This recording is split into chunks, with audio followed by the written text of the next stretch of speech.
I will do so. Okay, Shayan, thank you. Okay, a very good morning to all of you. I welcome you all to this one-day national webinar on literature and culture, texts in contexts, organized by the Department of English, Bidhan Chandra College. Before the first keynote, I would like to play the speech of our Honorable Principal Sir, Dr. Falguni Mukhopadhyay.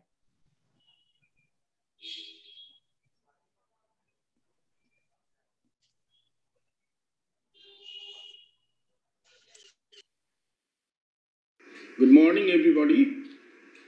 At first, I congratulate my colleagues of this college, governing body, teachers council, support staff, and colleagues of Department of English. The Department of English organized a national webinar on literature and culture, texts in contexts. It is very great pleasure for us and our institution to organize such type of webinar. We know that in this context, two eminent resource persons with us in this webinar, Professor Himadri Lahiri, Professor, Department of English and Culture Studies, Bardwan University.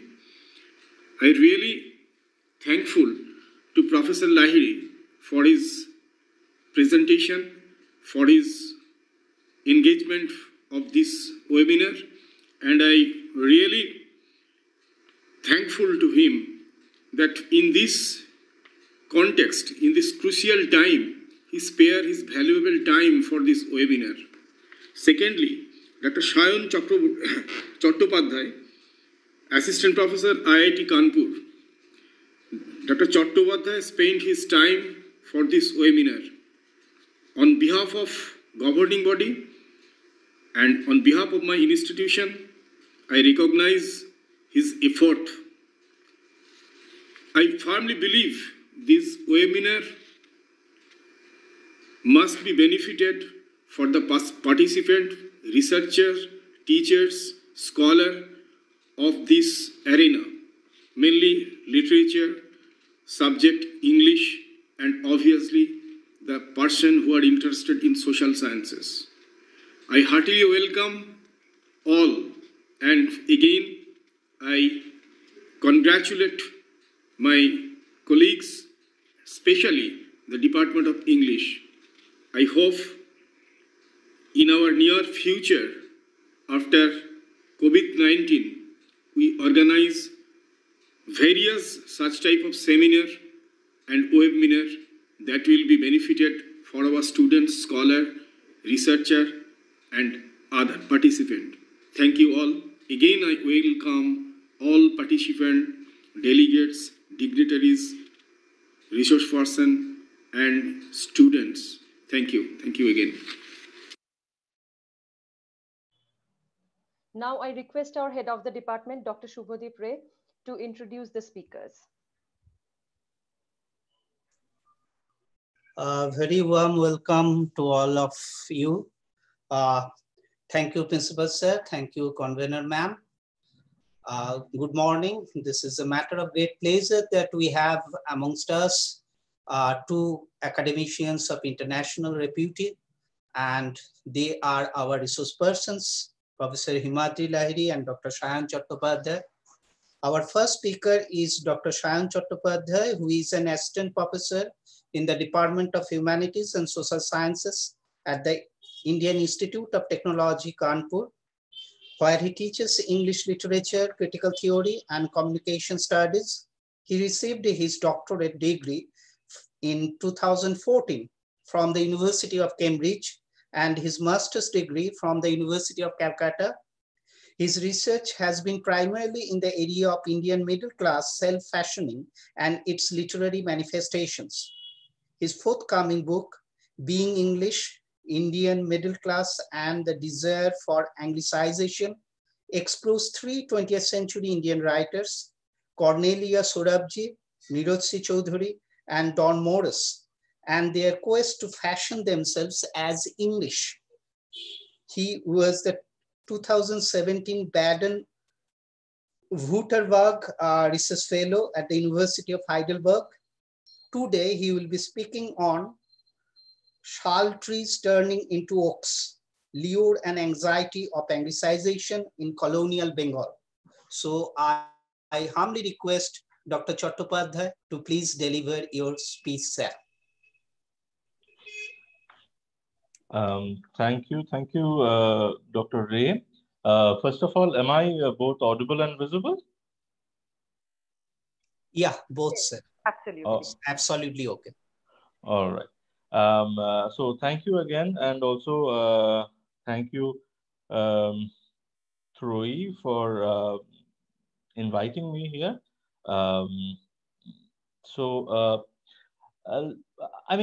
Today I'm assuming that the audience that I will be primarily addressing is largely constituted of undergraduate students of English literature. Now, it becomes difficult to say what kind of audience you have sitting in front of a computer screen, but that is my assumption. So what I will try to do is I'll try to pitch my lecture primarily to them, which would mean that I would not be delving too much into theory. But I'm also told that there is going to be a question answer session. So if anyone wants me to unpack some of the theoretical complications that underpin my presentation, we can do so in that segment. So today what I would be exploring with you is a phenomenon which significantly defined the cultural response of the Indian middle class to British colonialism, and in a way complemented the nationalist response to British colonialism. And this is a phenomenon of Anglicization, or more simply put, the desire of a certain section of Indians to fashion themselves after the image of the British colonizer. Now, though I would be representing this phenomenon to be culturally almost as pervasive as the sentiments of nationalism, I should also tell you that this is one of the least explored phenomena within the Indian cultural history, especially within the field of literary studies. And the reason for this is not very hard to find. Firstly, any exploration of Indians who are desirous of transforming themselves into English appears to be disturbing from within the framework of dominant nationalist sentiments. And therefore, ever since independence, at least scholars who have worked on this area have found much more merit in either not talking about this phenomenon, not talking about the Indians who wanted to transform themselves into English, or by discussing them as irrelevant and even traitorous figures belonging to the fringe. Matters, in fact, have not improved with the rise of the academic industry of post-colonialism, where the stress on undoing Eurocentrism has meant that the phenomenon of Anglicization has been further pushed under the radar. Now, I don't know how many of you are plugged into this academic industry of post-colonialism as undergraduate students. If you are not, then don't bother about these complexities. However, as I would suggest, Anglicization has been too integral a part of our recent cultural history to be avoided, especially if you want to understand the complications of India's engagement with colonialism and its aftermath. Now, I'm going to divide today's lecture broadly into three sections. In the first section, I would discuss what I mean by Anglicization and why did a section of Indian population desire to Anglicize itself. In the second section, I discuss the complex set of anxieties that were generated because of this desire. And I would conclude the presentation today by looking at some of the ways in which the Indian middle class sought to overcome this conflict between desire and anxiety which surrounded the phenomenon of Anglicization. But before I start with this sequence, I would like to briefly talk about the limits that would frame today's discussion. So the first limit to our discussion that we need to keep in mind is that when we talk about Anglicization within the Indian context, at least as far as this lecture is concerned, we will primarily be talking about the desire of Anglicization within the Indian middle class.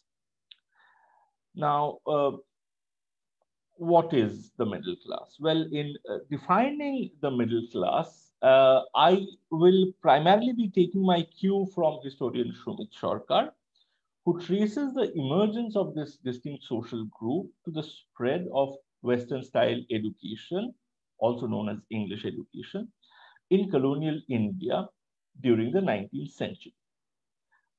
Writing about the socioeconomic roots of this new social group, Shumit Sarkar states, and I quote, "It searched for its model in the European middle class, which, as it learned through Western education, had brought about the great transformation from medieval to modern times through movements like the Renaissance, the Reformation, the Enlightenment, and democratic revolution or reform. Yet its own social roots lay not in industry or trade, but in government service or the professions of law, education, journalism, or medicine, with which was very often combined some connection with land." Now, some of you who are familiar with the scholarship available on middle class would know that this is not the only definition of Indian middle class. This is actually the definition of what I would refer to as the colonial middle class, a middle class that came up during the colonial period in 19th century. And a very different kind of middle class has emerged in India following 1990s and the era of liberalism. So if you are aware of this scholarship, I would also like you to note that when we are going to refer to middle class, we are actually going to refer to this colonial middle class. Now, as this colonial middle class emerged in other parts of India, one could notice minor variations from the economic profile that Shumit Sarkar describes here, because Shumit Sarkar is primarily talking about the middle class as it originated in Bengal. But in spite of these differences, the three features that remained uniformly constant for the colonial middle class throughout India were, firstly, an exposure to English education, secondly, engagement in government services or professions, and thirdly, a desire to reform oneself by learning from the colonizer. So these are the three major aspects of this colonial middle class with which we will be dealing with. Now, since urban Bengal was the main seat of this new kind of Western education system that emerged during the colonial period, it was here that the Indian middle class first made its appearance. And this brings us to the second limit that would frame our discussion today, which is that when we talk about the Anglicization of the Indian middle class, we will talk primarily about the middle class that emerged in Bengal. So it will be a talk primarily on the Bengali middle class. However, we need to remember here that the Anglicization was a phenomenon that was not limited to Bengal. In fact, it stretched across the whole of colonial India. But discussing the entire Indian context will be too ambitious for our talk today. Therefore, we will limit ourselves to the context of colonial Bengal. So now that we have set ourselves these limits, let us move on to the first of the three sections that we'll be discussing, namely, what is Anglicization and why did the colonial middle class want to Anglicize itself at all? Well, the first question, what is Anglicization, can actually be answered at two different levels within the context of colonial Bengal. At one level, Anglicization meant acquiring the physical markers that differentiated the British colonizers from the Indian population. Historian Topun Rai Chaudhuri notes that the most obvious of these differentiating markers were firstly the white skin. And this is interesting, and we'll have to come back to this issue of whiteness and white skin later on. But also the trappings of his Christian faith and the peculiarities of his clothing, which was distinguished by the practice of wearing hats. So apparently hats were the most prominent things that distinguished the attire of a colonial gentleman. Now, if you want to imagine an instance of such an Anglicization at this most physical level from within the history of colonial Bengal, the best thing for you to do would be to imagine the figure of Michael Madhusudan Dotto, who not only converted to Christianity to become English, but also carefully fashioned his clothing and indeed his hairstyle. I'm not joking here. He fashioned his hairstyle after the colonizers. So his friend Budoy Mukhopadhyay writes that Madhusudan Dotto was very conscious about what kind of hairstyle he would have, and he would keep consulting whatever is the contemporary hairstyle in England, etc. But then Michael Madhusudan Dotto was not an isolated figure.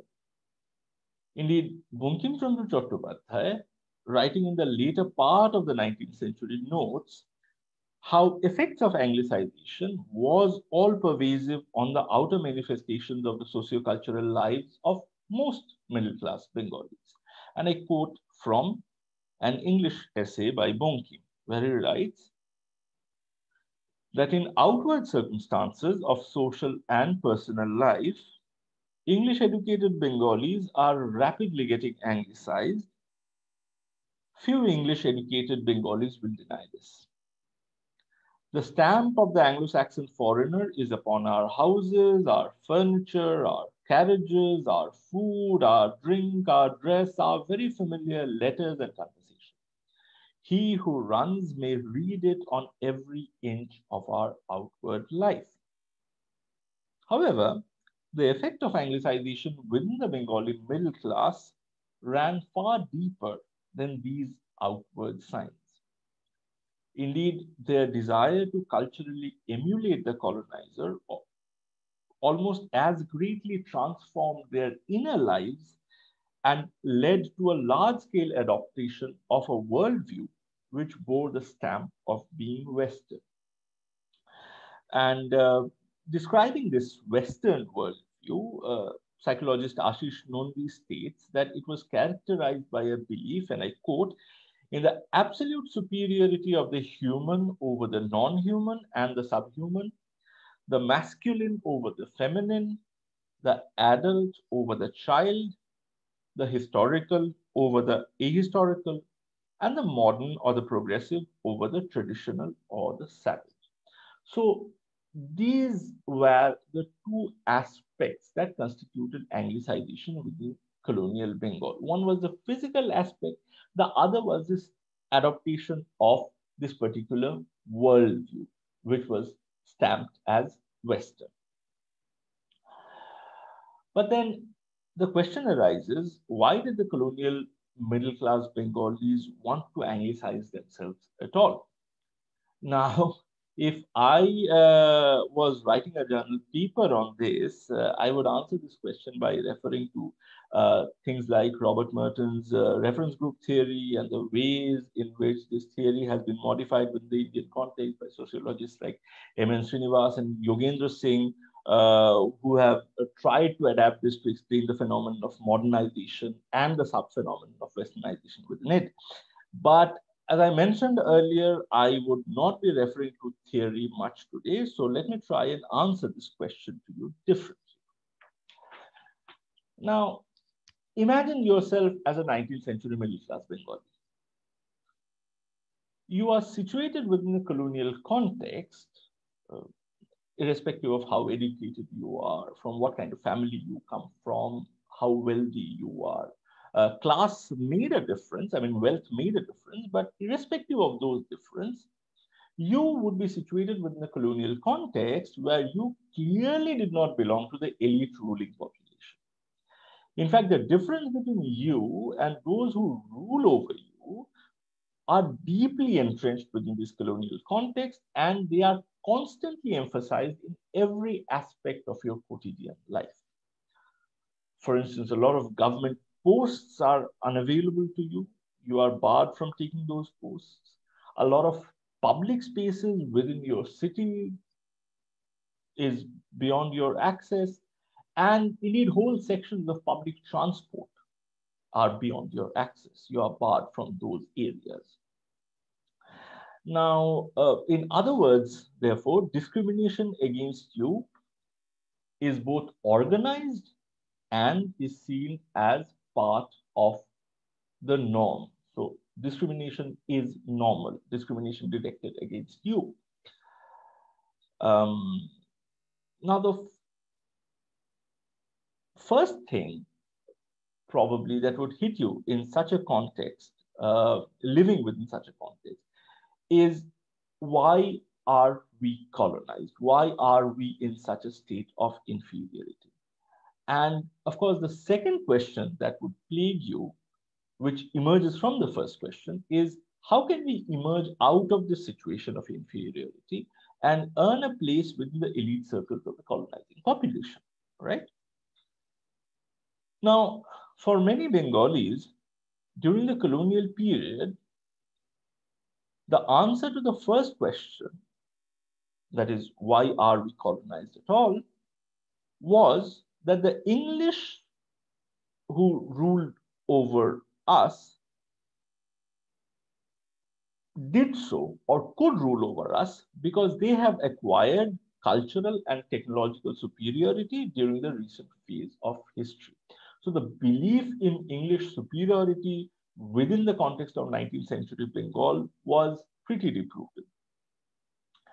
And the answer to the second question, that is, how do we emerge out of this situation of inferiority, was that we can come out of the situation of inferiority and become as superior as a colonizing Sahib by learning from them and by adopting their ways. In other words, we can become superior like the colonial rulers by becoming more and more like them. This is precisely what Merton's reference group theory is all about. Now, the fact that such patterns of thinking and the resultant support for Anglicization were mainstream in colonial Bengal becomes amply evident from the works of someone like Bankim Chandra College, who is a major figure, major intellectual of this period.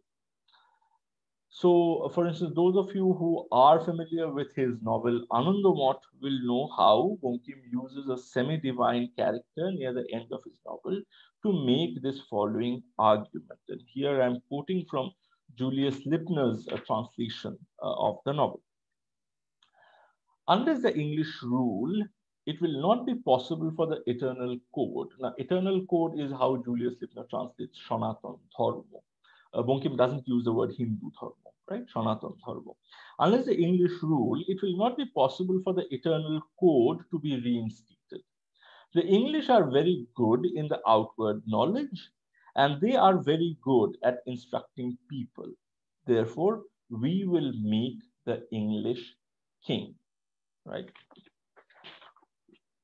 Now, this is a rather problematic passage that we find in Bankim, and various people have tried interpreting it in various different ways and even denying it. But Bankim, in fact, makes this same argument again, and in his own voice, and even more powerfully in an essay titled Anukaran, where he writes, and I quote, and this is my translation: just as children learn to speak by imitating the speech of adults, to act by imitating the action of adults, so do uncivilized and uneducated people learn by imitating the ways of the civilized and the educated.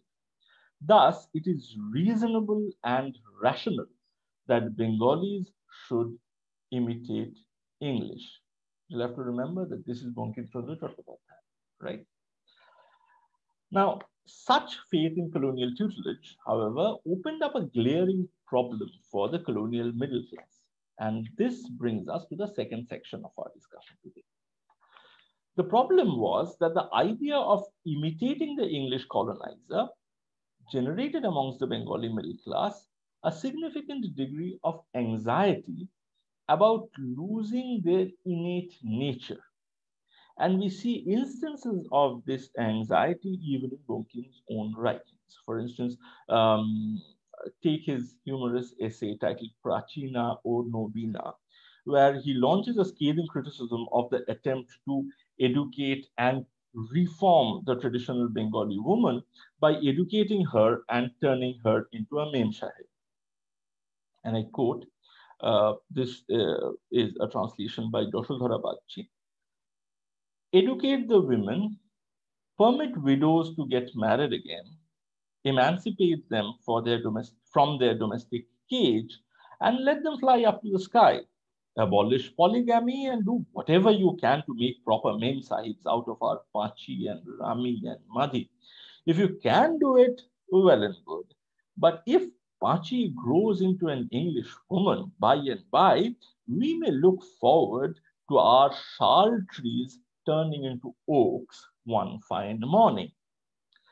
Now, Bankim's comparison of turning Pachi into a mem sahib with the shal tree turning into oak trees suggests the impossibility of the attempt of reforming the lot of Bengali women, Bengali Hindu women.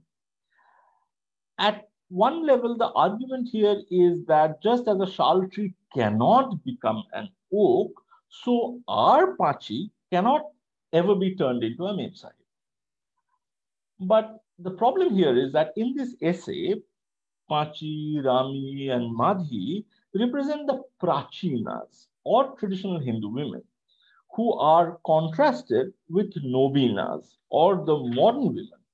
They were suggesting that a new breed of women has already emerged in colonial Bengal following attempts to educate and reform them.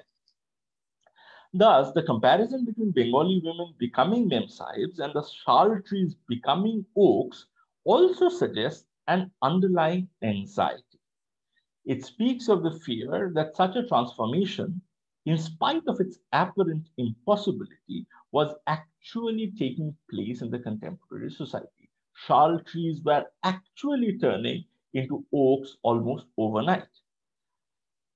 Now, why was Anglicization of women such a major issue here? Well, for the late 19th century intellectuals like Bankim Chandra, Bengali Hindu women in their avatar of Deshmata, Deshomatrika, had come to represent the essence of indigeneity.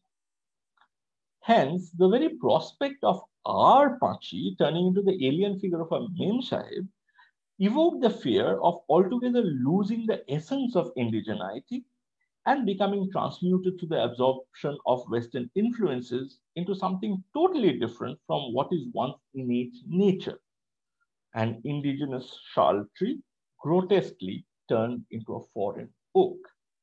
Yet, as we have already seen, this very source of anxiety was also the object of desire, to transform oneself into a mighty oak so as to be counted among the elites of the colonial society. Now, such conflict between desire and anxiety also plays out and in a way reaches its climax in the writings of Rabindranath Tagore. For instance, in Rabindranath's writings of the 1890s, we still hear the same argument about learning from the colonizer to improve the national character, which we encountered in Bankim. Thus, here is an argument that we find in an 1891 essay by Tagore titled Prachu o Pratichu. Again, this is my translation. So what will come of the English education? We will not turn into English, but we will become strong, uplifted, and alive. By comparing ourselves with others, we will be able to rid ourselves of any callow rusticity or undue excess regarding anything as ridiculous or corrupting. Now, note here the assertion, we will not turn into English, which betrays again the anxiety of deracination that any desire to learn from the English gave rise to within the colonial context. However, by the turn of the century, we see a change in the mood in Rabindranath Tagore's writings. In a cluster of essays that he wrote between 1901 and 1902, we find the sense of denigration that Tagore felt as a middle-class Bengali within the colonial system clearly outweighing any possible benefit that an English education might accrue. Here is an excerpt from one of these pieces. Our English preceptors reduce us to baseness through their bestowal of knowledge. They give with contempt and disrespect and keep reminding us, you have nothing comparable to what you are getting, and it is beyond your ability to repay what you receive. Daily, the poison of this humiliation enters our marrow and brings palsy, thereby making us dispirited.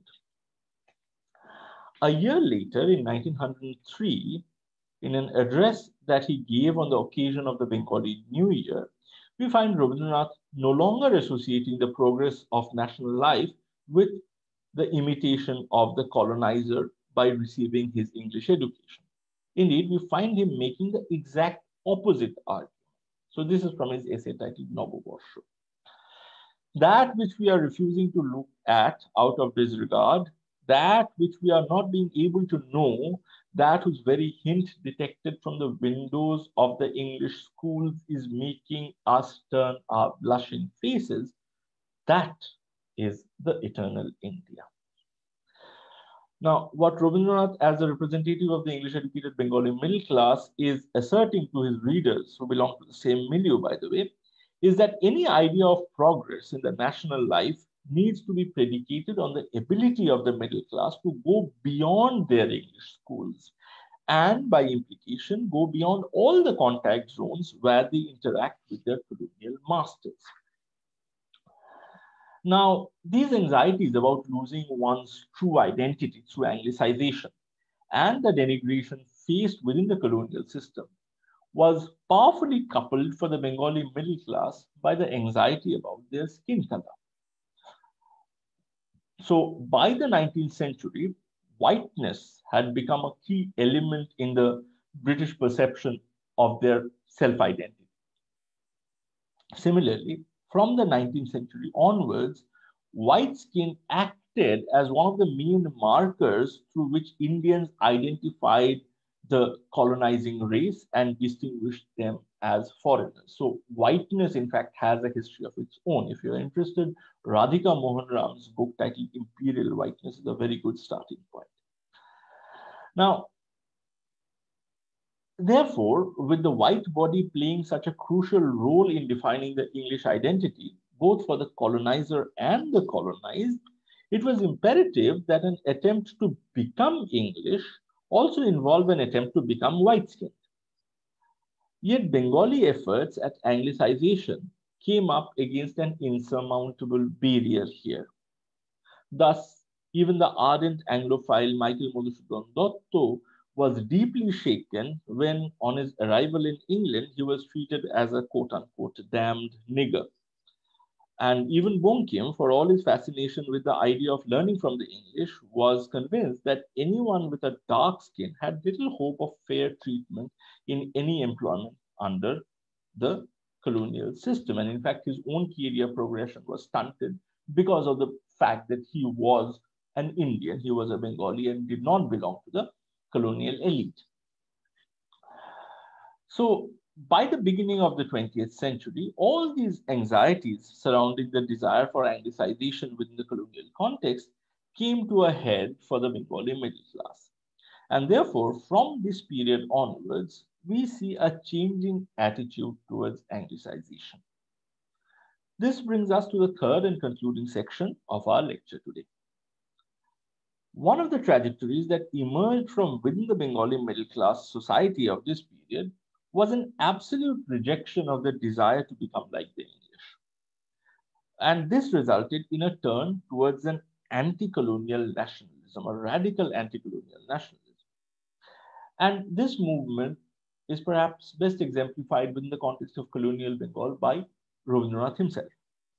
Now, I have already shown how Rabindranath's reluctance to learn from the colonizer was articulated in some of his early essays, written during the early 20th century. But in actuality, his disillusionment with Anglicization can be traced back to the last years of the previous century, 19th century, and to his social essays like Kot Ba Chapkan, written in 1898, where he argues, and these are very strong words, "We will die but tolerate no insult."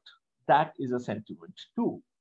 Those who completely leave us out of their ceremonies, festivities, social formalities will not be invited by us in our puja festivals, sons' weddings, or father's funeral. That is a sentiment too. Their foreign attire is the national pride of the English, and therefore we will not insult our nation by being disgraced in it. That is also a sentiment. These are the very sentiments that are the real strength, the real pride of a nation. Now, such sentiments crystallized into a more full-blown anti-colonialism by the beginning of the 20th century, which saw the outbreak of the Swadeshi movement. Now, as you'll know, that Swadeshi movement is important in our history, not as the first anti-colonial movement, because there were a number of anti-colonial mass movements even before Swadeshi movement. The reason why Swadeshi movement is important is because it was the first middle-class-led anti-colonial mass movement in India. So the middle class first starts majorly participating in an anti-colonial discourse. Now, as you will also know, Rabindranath was one of the tallest leaders of the Swadeshi movement. However, by 1907, Rabindranath was thoroughly disillusioned with this movement, and he started disengaging himself from Swadeshi, and subsequently went on to become one of the most ardent critics of the brand of anti-colonial nationalism that the Swadeshi movement foregrounded. We know, I mean, from Gora onwards, his speeches on nationalism delivered in 1916, published in 1916, in fact, and also his novel Ghore Baire. So here we encounter, now Rabindranath did not return to his advocacy of Anglicization after this, but neither did he remain a votary of anti-colonialism in any overt way after that Swadeshi phase. So what we encounter here is called an aporia or an impasse, where there is no clear resolution visible. Now, if we were to widen our focus a bit and shift from colonial Bengal to colonial India as a whole, we will see that the kind of critique of Anglicization and anti-colonial nationalism that Tagore preached in his years immediately leading up to the Swadeshi movement was taken up and later amplified by someone like Gandhi. But since our context today is limited to colonial Bengal, we will not go there. What I would like to conclude my presentation with is another trajectory that emerged from within the Bengali society during the 20th century, and that ran parallel to the trajectory of nationalism. This other trajectory is best represented by the writings of Niroti Chaudhuri, who took it upon himself to reinterpret the 19th century Bengali middle class project of Anglicization. Now, though Niroti Chaudhuri acquired international fame in 1951 after the publication of his The Autobiography of an Unknown Indian, we need to remember that he was born more than half a century ago in 1897, actually. He therefore grew up in that very same Bengali middle class social milieu where the goods and the evils of Anglicization were still hot topics of intellectual debate.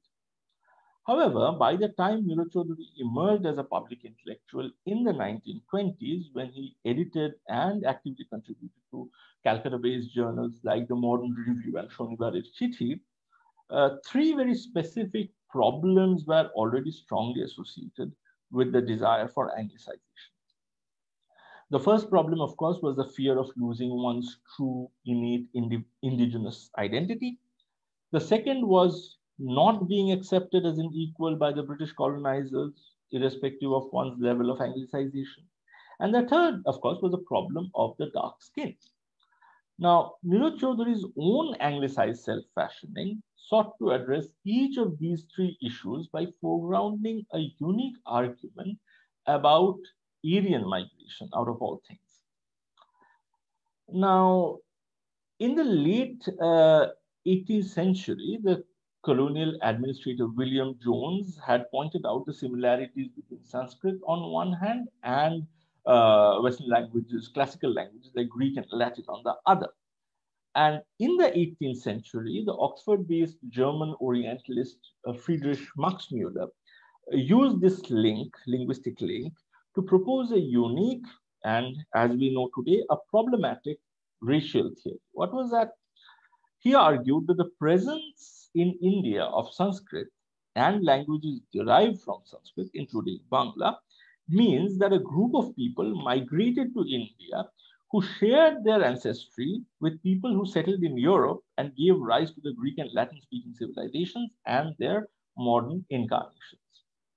In short, this was a theory of Aryan migration, which stated that the Aryans, who were a race of fair complexion, and this is important, Aryans were perceived as a race of fair complexion people. They were a fair complexion people speaking a Proto-Indo-European language that was still not differentiated into Greek, Latin, and Sanskrit. So this was kind of the mother language. And these Aryans speaking these Proto-Indo-European language migrated from their common homeland in two different directions. The group migrating to the north entered Europe, while the other group migrating to the south entered India through Iran. In India, they conquered the dark-skinned speakers of non-Indo-European languages. They made these people into their dasas or slaves, from whence apparently came the distinction between Aryavarna and Dasavarna of the Rigveda. So this is Max Muller. The term Varna was interpreted by Max Muller as color, which was regarded by him as a physical marker that differentiated the Aryans from the non-Aryans as two segregated social groups with different languages and different religious practices. He extended the same theory to the contemporary period and argued that the English colonizers, and just look at the stretch of his imagination, he argued that the English colonizers were Aryans returning to India for a second time to be reunited with their Hindu brethren who had come as colonizers thousands of years ago, right? Now, Niroj Chaudhary was heavily inspired by Max Muller and his theory of Aryan migration. Indeed, he was inspired by him from his very childhood when his father first introduced him to this German Orientalist. And as an adult, in fact, he would go on to write a full-length book on Max Muller, and he would use the theory of Aryan migration as a pivot to justify and defend his anglicized self-fashioning. Now, from today's perspective, it might appear that Chaudhary was relying here on a rather dubious piece of academic scholarship. Indeed, Max Muller himself, at a later stage of his career, stopped advocating this theory. But we will also have to understand that in the Bengal in which Chaudhary grew up, Max Muller and the theory of Aryan migration enjoyed tremendous popularity, especially among the Hindu population. And as Topon rightly points out, and I quote from him, Max Muller's scholarly theories concerning the common origin of all Indo-Aryan races based on his linguistic studies were received with incredible enthusiasm in India. The belief that the white masters were not very distant cousins of their brown Aryan subjects proved a much needed salve to the wounds of the dependent elite. A spate of Aryanism was unleashed. The word Aryan began to feature in likely as well as unlikely places, from titles of periodicals to the names of street corner shops. For Chaudhary, the Aryan migration theory allowed him to address two of the three problems that plagued the Bengali middle class desire for anglicization. Firstly, the very idea that the modern day Indian Hindus were fundamentally the same as the British colonizers because of their shared ancestry removed the anxiety about losing one's true identity through Anglicization, innate identity through Anglicization. Why? Because if the fundamental identity is the same, then the Indian/Bengali Hindu cannot become deracinated by trying to emulate the colonizer because they are ultimately the same because of the shared ancestry. This line of argument also solved for Neeraj Chaudhary the problem of his dark skin color, because Neeraj Chaudhary could now argue that whatever his present skin color was, it was fundamentally white because he was ultimately the descendant of an Aryan. So whatever variation might have happened in the skin tone was because of the darkening effect that the tropical sun has had, which was ultimately superficial, nothing that a good dose of fair and lovely could not mend. Thus, as Neeraj Chaudhary writes in his book, The Continent of Circe, by 1955, he had become convinced about his own fundamental Englishness, which meant that in his post 1955 writings, the project of anglicized self fashioning gets recoded as the project of recovering his true English identity from beneath the layers of Indianness. Thus, the desire for Anglicization here gets restored by being turned completely upside down and inside out. Now, irrespective of Chaudhary's claims of being fundamentally English and therefore the same as a colonizer, it did not automatically win him a place within the society of the colonizing elites. I mean, the British were not really that impressed. I mean, you could claim yourself to be an English based on some theory by some Orientalists, but that did not mean that you were readily accepted within the British society. And Chaudhary therefore remained a lifelong critique of the colonizers who refused to accept him as a brother and an equal. And this critique, though all pervasive in Chaudhary's work, often goes unnoticed by people who focus solely on his admiration for the colonial rule. However, this note of criticism can be heard most unmistakably in the collection of his essays, Why I Mourn for England, which was published just a year before his demise in 1999. Now, interestingly, Chaudhary survived long enough to see the ideals of being English disappear not only from India following its decolonization, but also, very interestingly, from Britain itself following its late 20th century turn towards establishing a multicultural society. So in 1966, just a year after the publication of The Continent of Circe, where Chaudhary so boldly claims to be really and truly an Englishman, the then British Home Secretary, Roy Jenkins, spelled out the agenda for a multicultural Britain, where he said this, and I quote, I do not think that we need in this country a melting pot which will turn everybody out into a common mold as one of a series of carbon copies of someone's misplaced vision of the stereotyped Englishman. I define integration, therefore, not as a flattening process, but as equal opportunity accompanied by cultural diversity in an atmosphere of mutual tolerance. This is the goal. Now, with this disappearance of the idea of a stereotypical hat-wielding white Christian Englishman, the entire phenomenon of cultural Anglicization, which was pivoted on becoming such an English figure, became irrelevant. This turned an individual like Neeraj Chaudhary and his entire life's goal to become an Englishman into a living relic that had little currency in the contemporary world. The trajectory of Anglicization that Neeraj Chaudhary represented thus also ends in an aporia, in an impasse.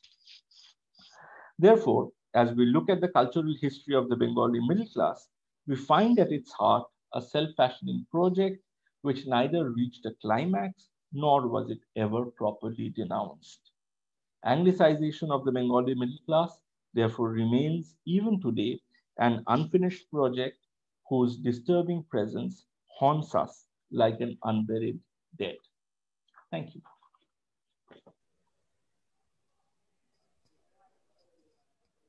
Thank you, Dr. Chattopadhyay, for such a wonderful lecture. I think the audience, they have really enjoyed this lecture. And now I will ask my colleague, Ms. Jyoti Ganguly, to pass the questions from the audience.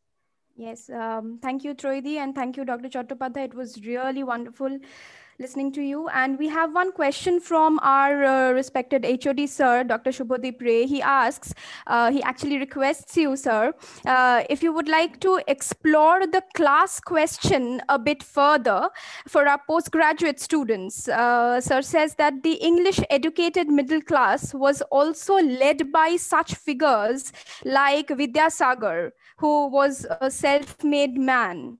Yeah, and as sir also refers to Professor Sarkar's essays, so would you like to elaborate on that, sir? The Yes. class question. Yes. When we talk about the Indian middle class, um, we first of all will have to understand that when we talk about such classes or such social groups, we talk about a core which represents the norm, and then there are some exceptional deviations. So, if we look at the colonial middle class that emerged in Bengal, it had a very specific, at least the core had a very specific class and indeed caste characteristics.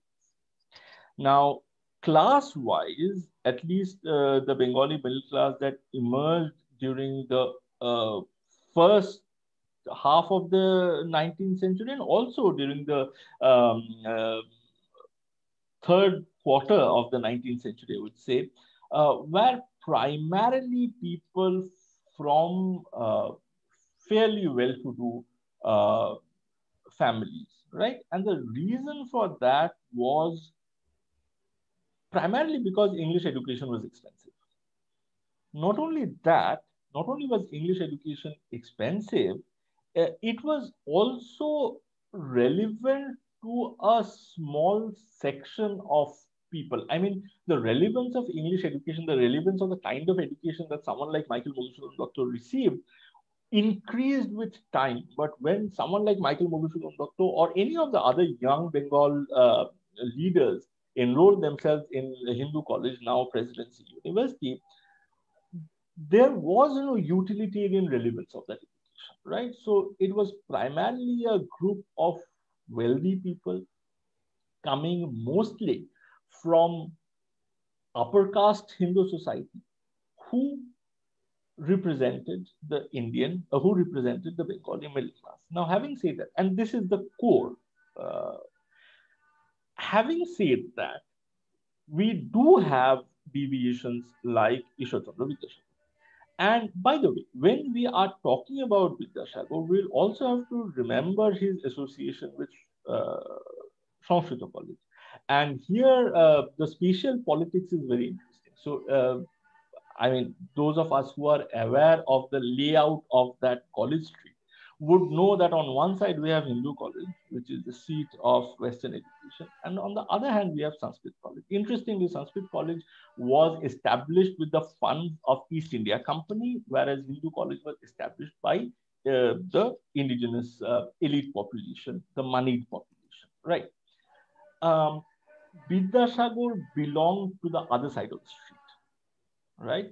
So though we do perceive him as part of that middle class which emerged during the 19th century in Bengal, we will also, if we focus truly on the dynamics of how the middle class was unfolding, and there was also this debate between Anglicists and Orientalists, etc., etc. So if we delve deeper, we will see that Vidyasagar, in certain ways, represented an opposition to the anglicized middle class that was being bred in spaces like the Hindu college. So, and Vidyasagar throughout, and even his later political self-fashioning, his association with the marginalized section, for instance, his exiling himself from urban Bengal later in his life and going and living with the subalterns. That really represents a kind of a political stance which was very critical of the upper class, upper caste milieu that represented the Anglicized section of Kolkata. So I would not really like to conflate a figure like Vidyasagar within the category of middle class. He was both part of the middle class and, in fact, one of the critical voices that critiqued the social and intellectual position of the middle class. So, yeah, that would be my answer. But I don't know. I mean, this was a complex question, and this was a problematic question in the sense that I could answer this question, I hope, but then trying to answer this question for the students would take me in a completely different direction. I don't know how to simplify these matters because there's so much historical complexity underlying all of this. So, yeah. So there is another question from one of our former students. He says that, sir, do you see the association of the utilitarian education of 19th century showed by Dickens in Hard Times and the emergence of middle class in India? Moreover, when it is said that India missed the bus to industrialization. So do you see the association of the utilitarian education of 19th century as Dickens represented it in Hard Times and the emergence of the middle class in India? Right. Dickens, Hard Times, and the Bengali middle class. Fine. When Dickens was writing, Dickens's Hard Times, and in fact many of his other books, was primarily a criticism of the kind of industrialization that had taken place in Britain during the entire period of 18th and 19th century, post-industrial revolution. So Hard Times is part of that critiquing of that social milieu, how industrialization dehumanizes the population who are plugged into the processes of industrialization. Not only the laborers, Hard Times talks more about the laborers, but if you look at his other novels like Dompey and Sons, it also talks about the dehumanization of the entrepreneurial class.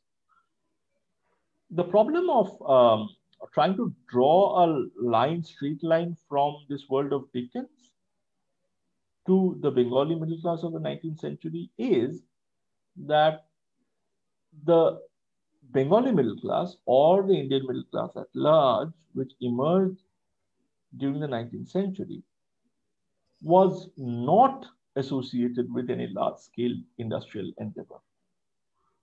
In fact, they were not, as I mentioned, referring to Shamit Sarkar, that they were not associated with any entrepreneurial activity per se, trade, industrial production, etc., etc. And the reason for that was because under the colonial regime, India could never develop as an industrial powerhouse. Of course, that would not make sense to the colonizer, right? Because they were using India to procure cheap raw materials for their industrial centers situated in Britain. So why would they support the industrialization of India? So the middle class that emerged in India was not associated in any major way with industrial production. And also in terms of trade and commerce, apart from the Bombay Presidency and some families like the Tatas, etc., there was no link with trade, which was the mainstay of 19th century middle class in Britain, for instance. And that also makes sense because some people tried, for instance, Rabindranath's elder brother tried, but allowing them to flourish as traders, allowing Indians to flourish as traders did not make much sense to the colonizing British, because then, I mean, that would reduce their profit margins, right? So Indians mostly remained junior partners of British entrepreneurs, if at all they were engaged. So yeah, I don't know how to map Dickens onto this 19th century Bengali middle class. I don't know whether that should be mapped at all because of this fundamental difference. Thank you, sir. Thank you so much. I don't think we have any other questions. But before ending, I think I would like to ask one question, if you permit me. Sure. That the last line with which you ended was the anglicization, the problematics of the anglicization of the middle class till today is unresolved, as you said, the problematics. Yeah. So how do we see that in the context of diaspora, transculturality? Because our students have read that to some extent. So if you could just, Okay. and globalization for that matter, also we have second, third generation diaspora. So yeah, sure. When we talk about diaspora, we are usually talking about Indians settled in America. Usually, we are thinking in terms of Bharati Mukherjee and that kind of figure.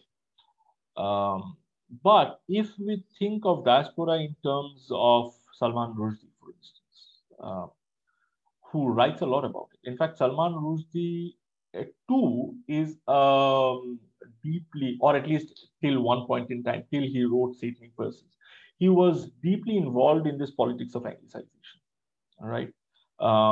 If you read the Satanic Verses, I don't know whether we can read the Satanic Verses, is it permitted or not? But anyway, if you can get hold of that book and if you can read it, you will see that he still continues with this hangover of, the central figure, one of the central figures, Saladin Chamcha, still retains this hangover that he has to anglicize himself. And this hangover is actually a reflection of something that Salman Rushdie deeply felt growing up in Bombay. And he talks about this in his essay, Imaginary Homelands, where he, growing up in the Bombay of 1950s, 1960s, he still retains this desire, which comes from an earlier period, that he has to anglicize himself. He has to fit in within the society of the colonizer, within the dream England. And there are other figures. I don't know whether we read them as part of our diasporic literature or not. There are other figures like Dom Morris, for instance, who also went and stayed in England. For them, this issue of Anglicization still remained alive, and they kept referring to it in their writing. However, with the diasporic authors who migrated and settled in America, in Canada, and in such places, this hangover of Anglicization did not make much sense, because, as you'll have to remember, Anglicization had to do with the desire to fit in within the society of the British colonizers. Now, if you were not trying to fit in within that society, if you are trying to be part of the American society, which has a very different cultural politics altogether, then this entire concept of Anglicization does not really bother you. So, yeah. okay. Thank you so much, sir. Thank you. Thank you. Thank you for having me. Thank you so much. Over to Troidi and sir. Thank you, Dr. Chattopadhyay, for the illuminating speech and thought-provoking speech, of course.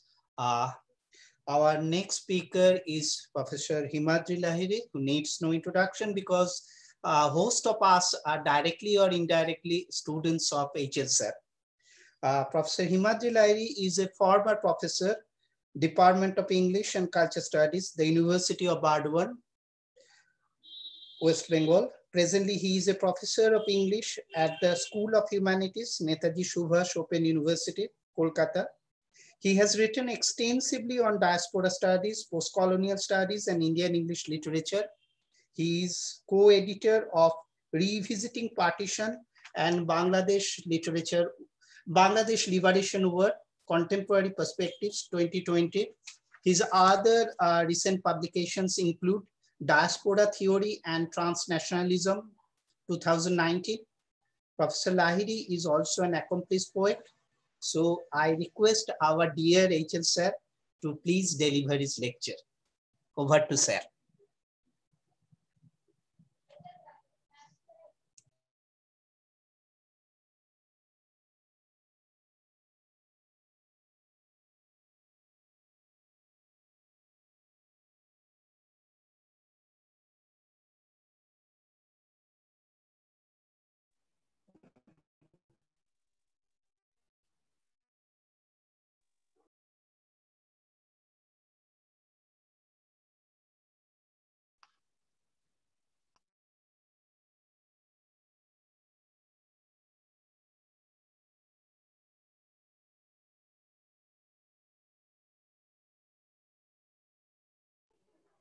Are you there, sir?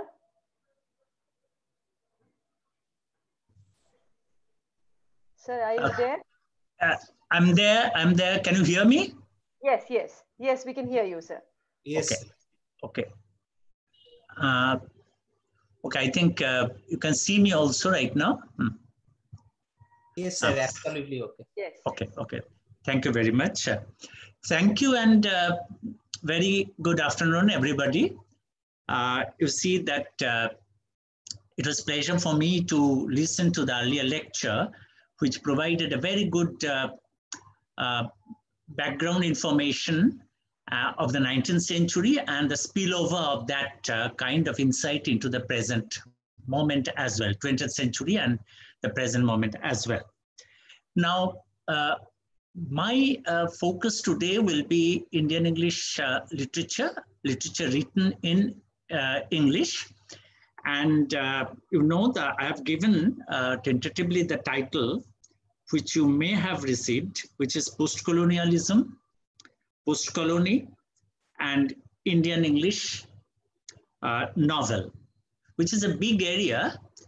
And since today's audience basically comprised the students, undergraduate and postgraduate students, I will be a bit not very focused, but also my intention will be to provide some kind of insight into the background, as well as familiarize some students, the students with some of the very important moments of history, Indian history of Indian English literature, which also means that I will talk about some texts which are very famous, very celebrated, and our students might be able to have some ideas about them. And we can also discuss at the end of my lecture. You know that when we say Indian English literature, we have a very problematic kind of a scenario, which is Indian English literature. How can we define Indian English literature? Because you know you have, you include within it Indian works translated from the Bhasha literatures as well. You also include literatures written by diasporic writers, transnational writers, which are being produced in a different country, in a different nation. And we also include that because the diasporic writers have their roots in India, they have Indian descents. So should we claim their writings as Indian English literature? So there are questions like this, whether the literary works translated from Bhasha literatures can also be included in the nomenclature, Indian English literature. There are questions like that, And most of the syllabi in different universities reflect these aspects. Okay, I'm not going into that. I only wanted to sensitize the students to such kind of a problematic area that we call Indian English literature. As you know that I'm supposed to speak on the post-colonial literature, post-colonial Indian English literature, but I have also added a single word, which is, I think, very important, which is, the word is post-colony. Okay? It has some theoretical implications. I will come to that later on, and try to relate this concept with some of the text, some of the moments of Indian English literature as well.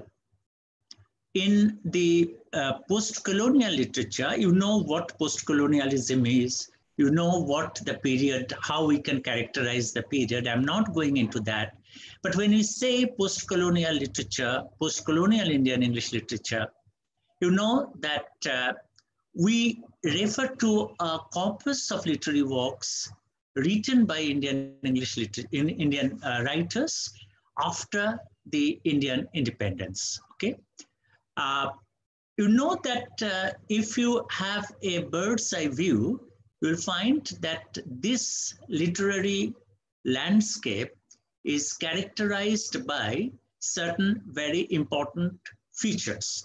I will isolate two of these features. Number one, how the Indian English literature actually witnessed experimentation in themes, in topics, and in language and style. This is number one. And number two, that which is also part of the set of part of this experimental scenario, but which I shall also focus to a certain extent, which is that Indian English literature, while representation of events like a partition of India or some other historical event or some other events of the past, you know, there are certain kind of approach to representation as well. And these approaches have, are indebted to what we may call social science area. These experimentations are indebted to social science theories.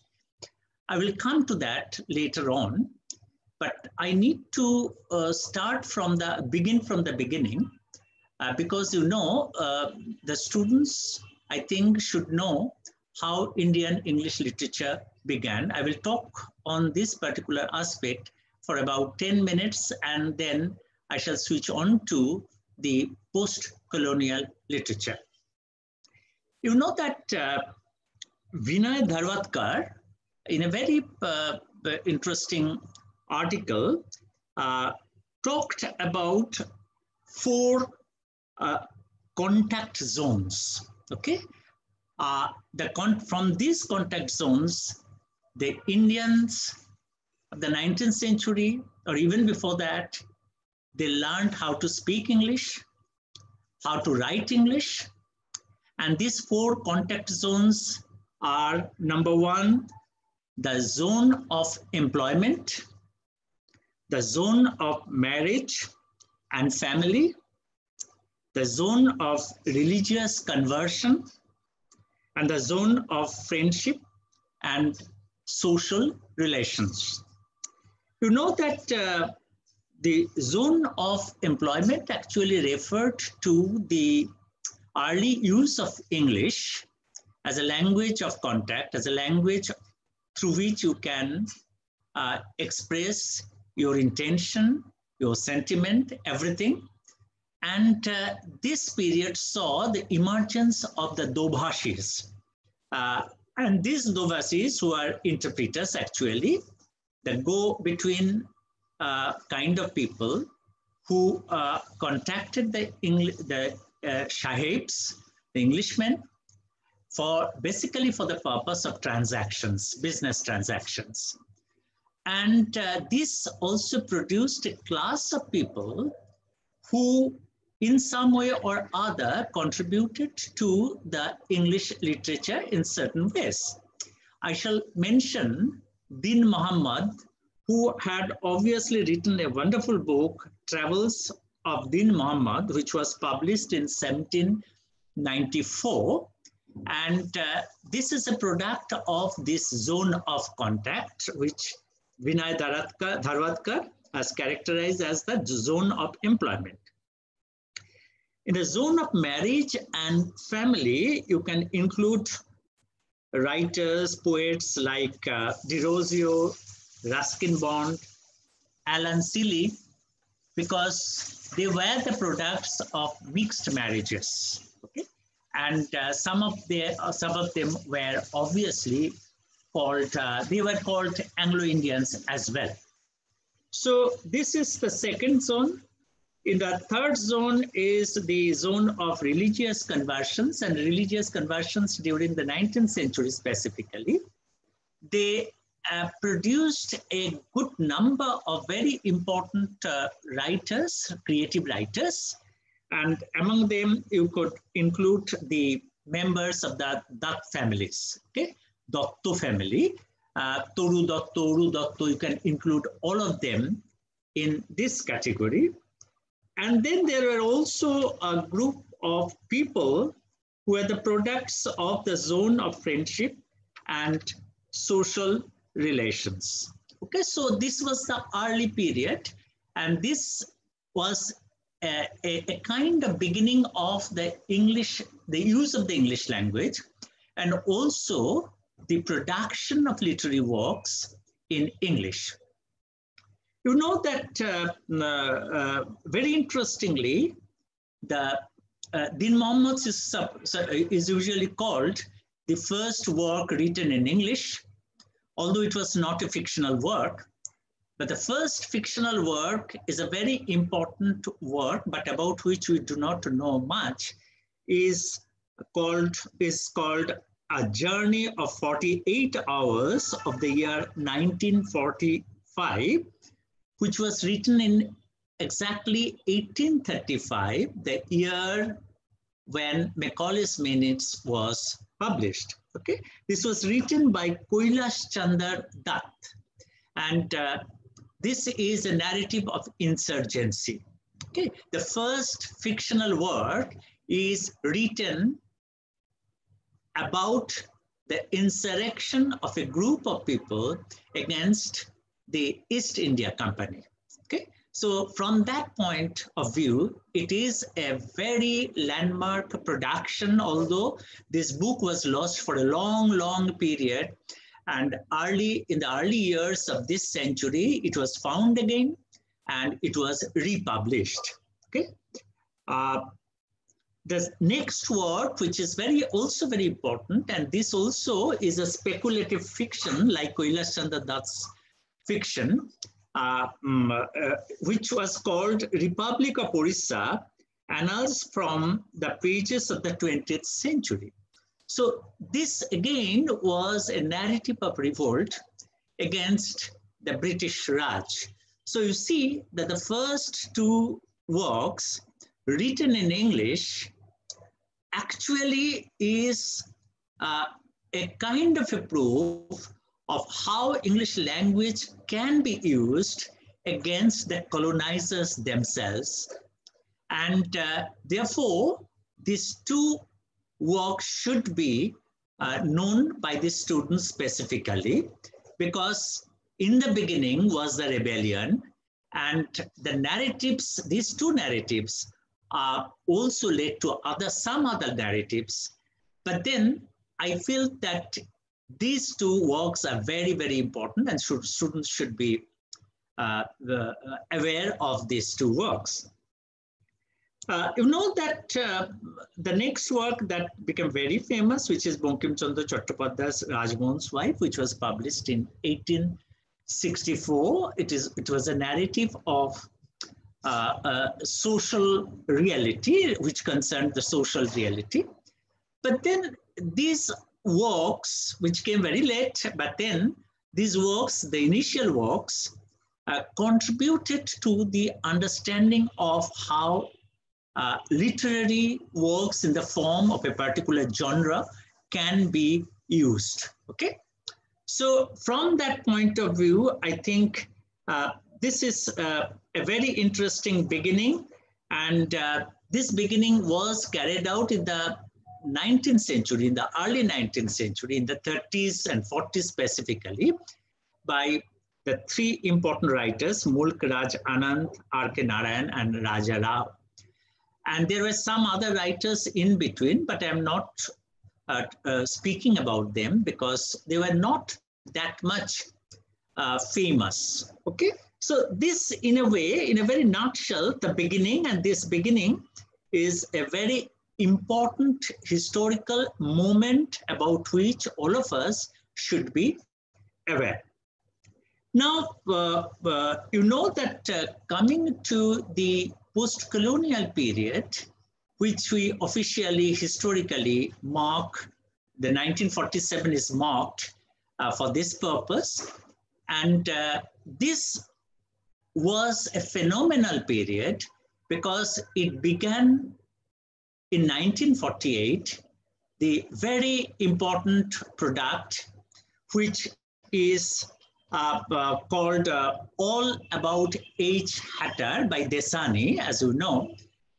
This work was a very important work in the sense that it introduced certain representative techniques which were followed in the 1980s by Rushdie and others. I will come to that, but 1948, for that reason, it can be earmarked as the beginning, but in between 1948 and 1980s, there was a gap in which this particular narrative style and topic, the themes were not followed, and therefore 1948 should be connected with the 1980s and the works that came later.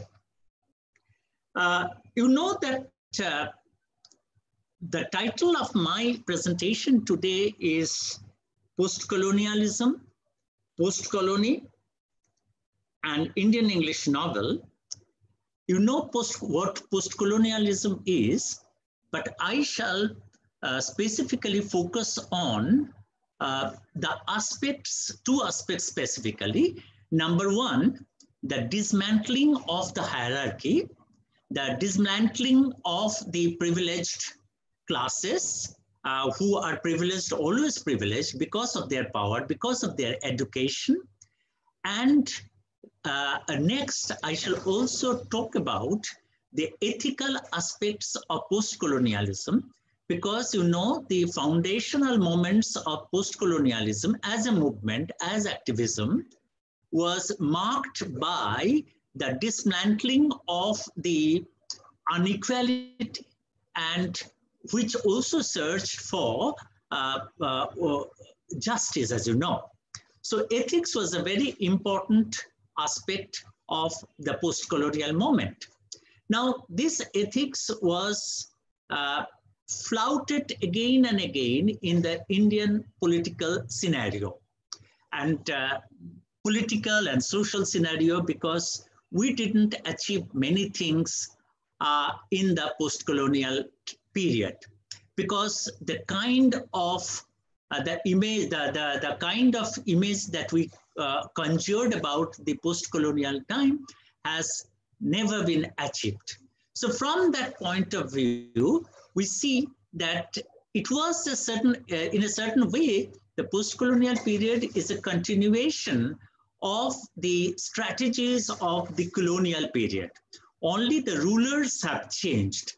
And therefore, you see, this aspect is not usually discussed, but there is a wonderful book by Akil Emembe. The pronunciation of the author's name is a bit difficult, and I'm not sure whether I pronounced it right, but the spelling is M-B-E-M-B-E, Akil Emembe.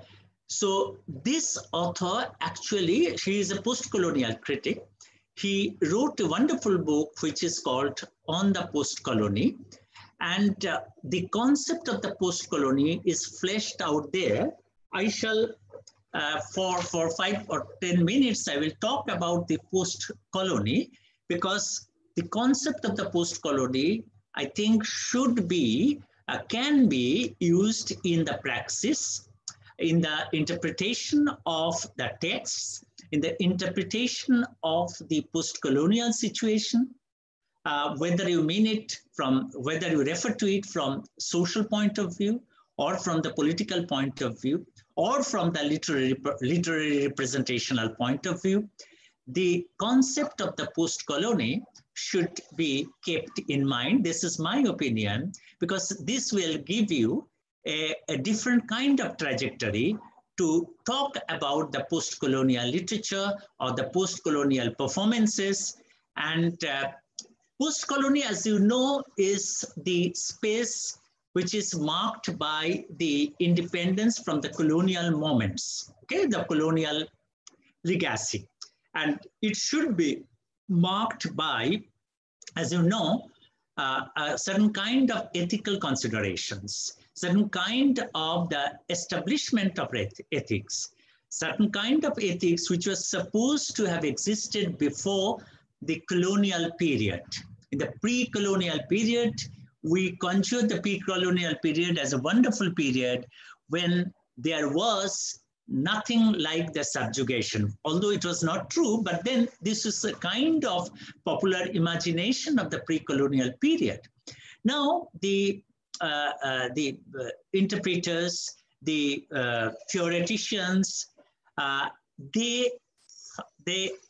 when they wrote during the colonial period, they conjured up a beautiful decolonized picture of the post-colonial period.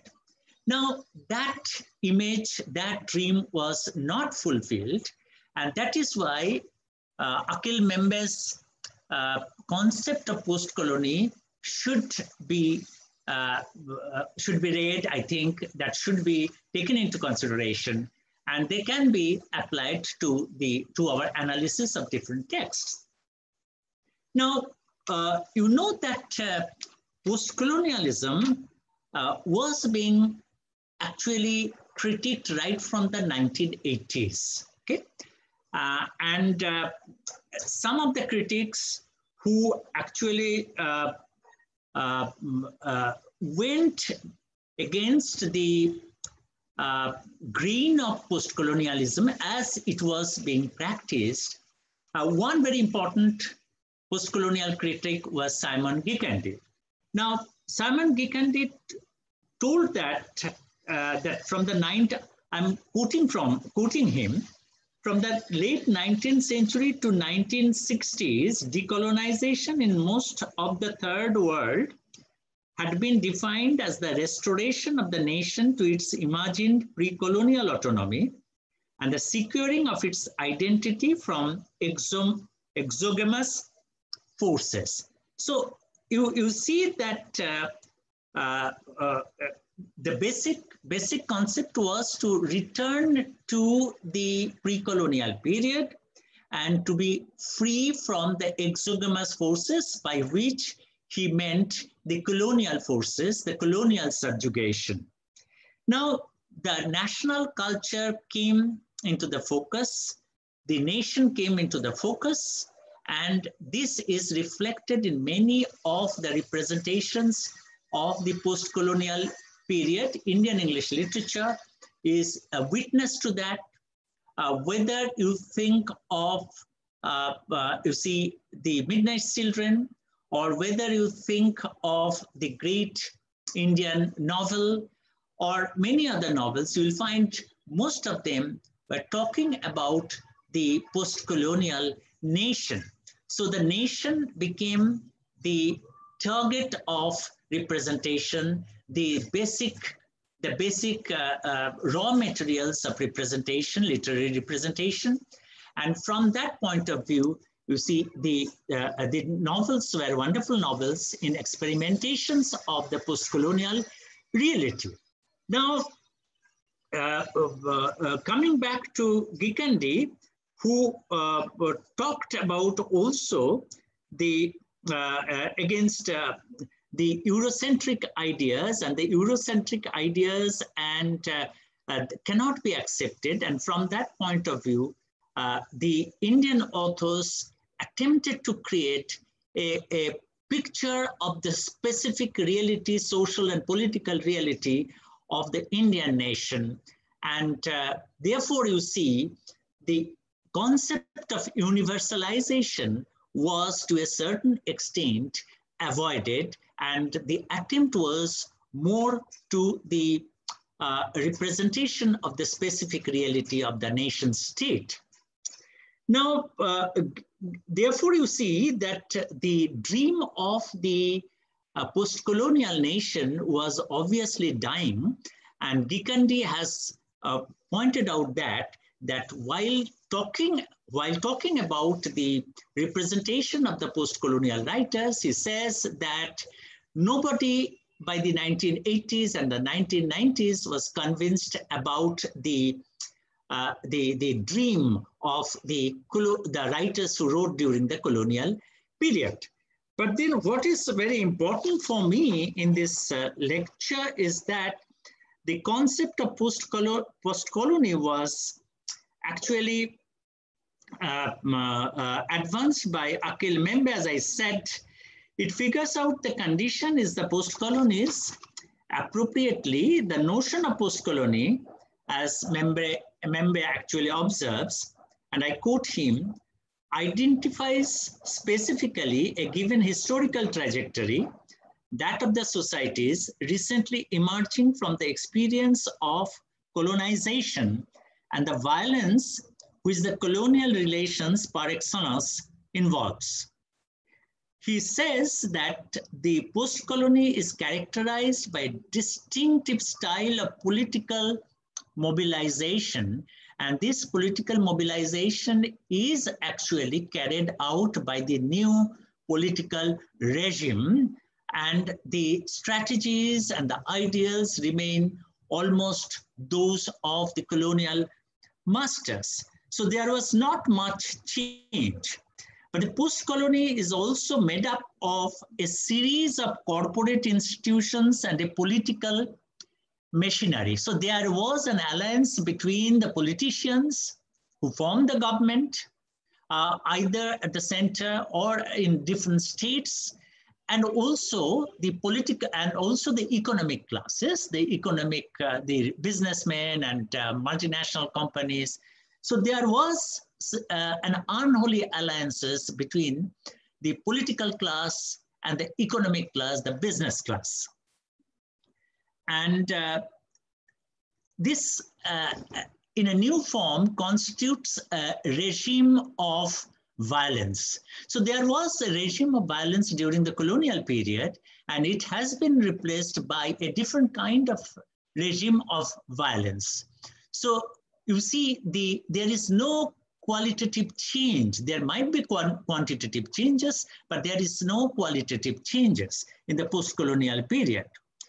And the problem of subjection and its corollary, discipline, you can think of Foucault in this sense. So you see that these were very much apparent there, and the state power, he says, through its administrative and bureaucratic practices, created a world of meanings all its own, a master code, which in the process of becoming the society's primary central code, attempts to institutionalize its world of meanings as a socio-historical world. So the new regimes in the post-colony, they wanted to introduce a new kind of reality where they said they actually devised certain kind of codes, and according to their practices, according to their utterances, according to their policies, these system must be adhered to. So there is no avoidance. You cannot, as a citizen, you cannot avoid this kind of, you see, the kind of manifesto that the state actually advances. And this manifesto is actually institutionalized. And this passes for the historical reality, the social reality. If someone says the Indian society is pure, there cannot be any pollution here, caste pollution, religious pollution, or any other pollution for that matter, that has to be accepted as the code of conduct, as the ultimate kind of directions. So you must follow that. This was institutionalized. So this was a very important point in members' ideas of the post-colony. You know that the signs, the vocabulary and the narratives that the system produces are not meant merely to be symbols. They are officially invested with a surplus meaning, which are not negotiable, and which one is officially forbidden to depart from or challenge, so as to ensure that no such challenge takes place. The champions of state power invent entire constellation of ideas.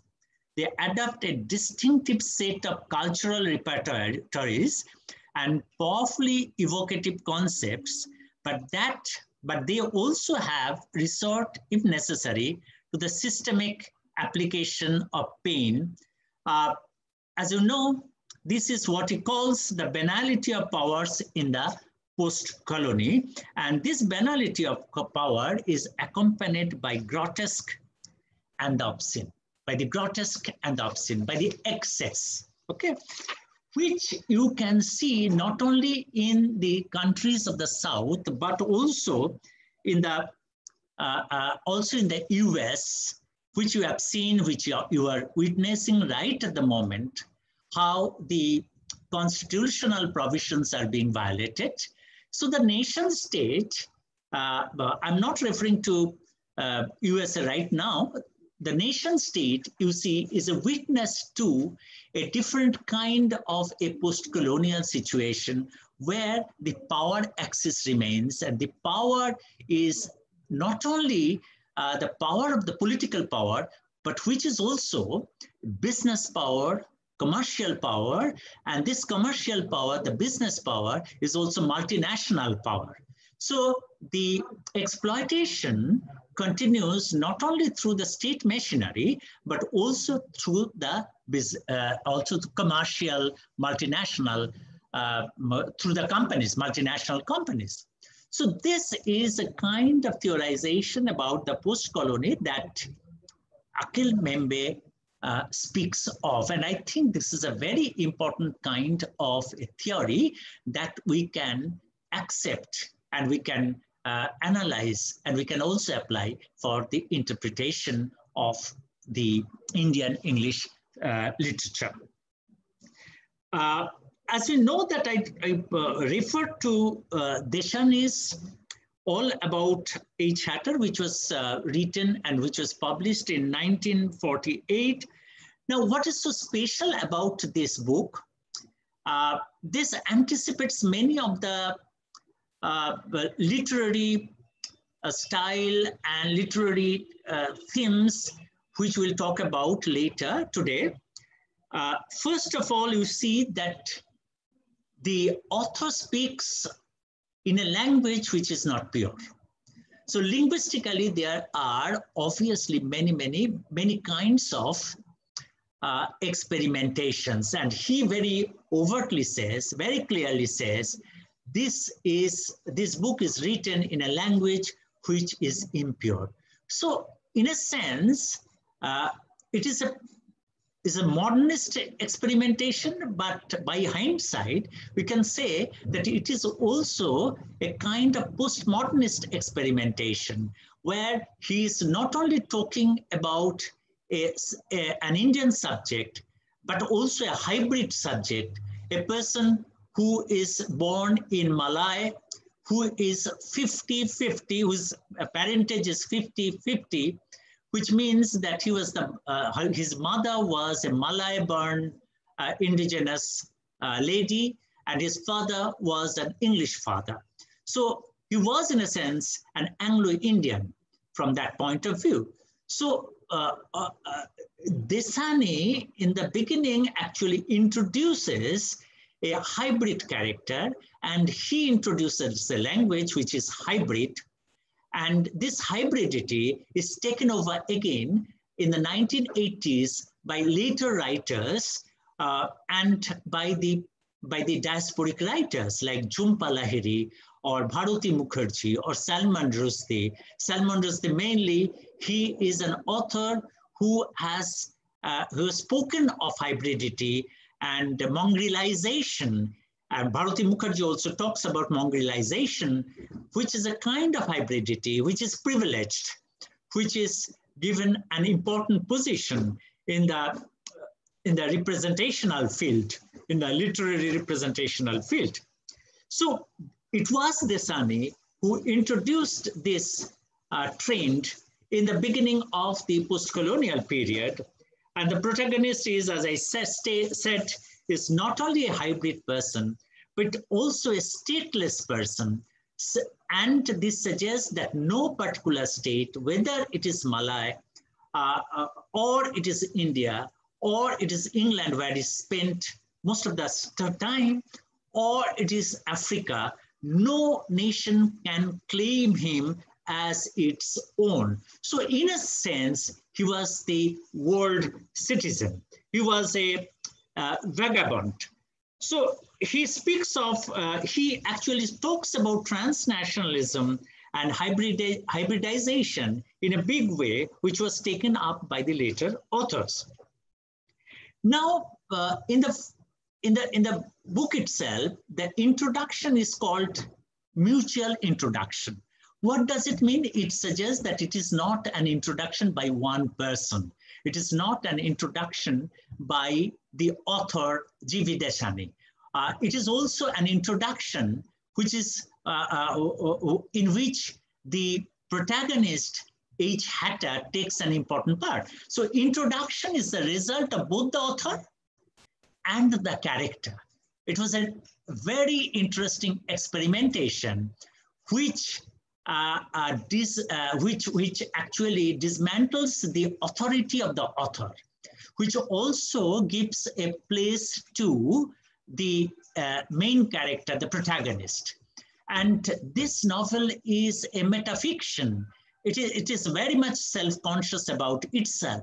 The writing is self-conscious. The author is always self-conscious of himself, but he does not privilege himself. He also takes into consideration the character which it creates, and the character which it creates is an interesting character who is called H. Hatter, Hindustan-wala Hatter. And in the word Hatter, you see, with a peculiar spelling, you find the word hat.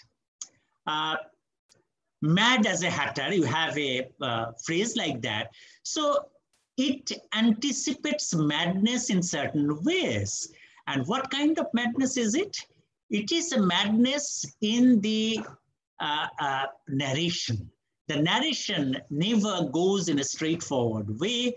And therefore, you see, the narration also speaks of the truth and the untruth, the truth and the lies. He says the lies are important constituent of my presentation and representation. This lie is, in fact, a kind of a lie, which may not be lie at all. It is the license of the authors work through imagination, and what the imagination can achieve is not, you see, truth in a way. It may be a lie, but it is a lie that approaches truth in a very effective way. So from that point of view, this novel actually throws into wind all kind of concepts about truth and untruth, truth and lies are truth, and truths are lies. So there is an upside down kind of a situation here, which I think we should take care of. I give so much time to this particular novel simply because I think it augurs a new tradition of writing in the 1980s and later. And for that purpose, I think I should give some, I should have given some time to this particular book. Now, you see that Salman Rushdie is a professed follower of G.V. Desani. Okay, he said that I was very much influenced by this particular book. Now, if you look at his own experimentation, Rushdie's own experimentation, you will find many of these trends had been taken has been applied to his books, his novels, his fictions, which also talk about lies and truths, and you do not know which one is truth and which one is not truth. His novels are called, you see, as a kind of magical realism representation, where magical realism works, Latin American tradition of this particular genre actually works, operates. So you see, the truth, the reality is mixed up with myth. The reality is mixed up with all kinds of fables, all kinds of imaginary things, all kinds of lies, as you know.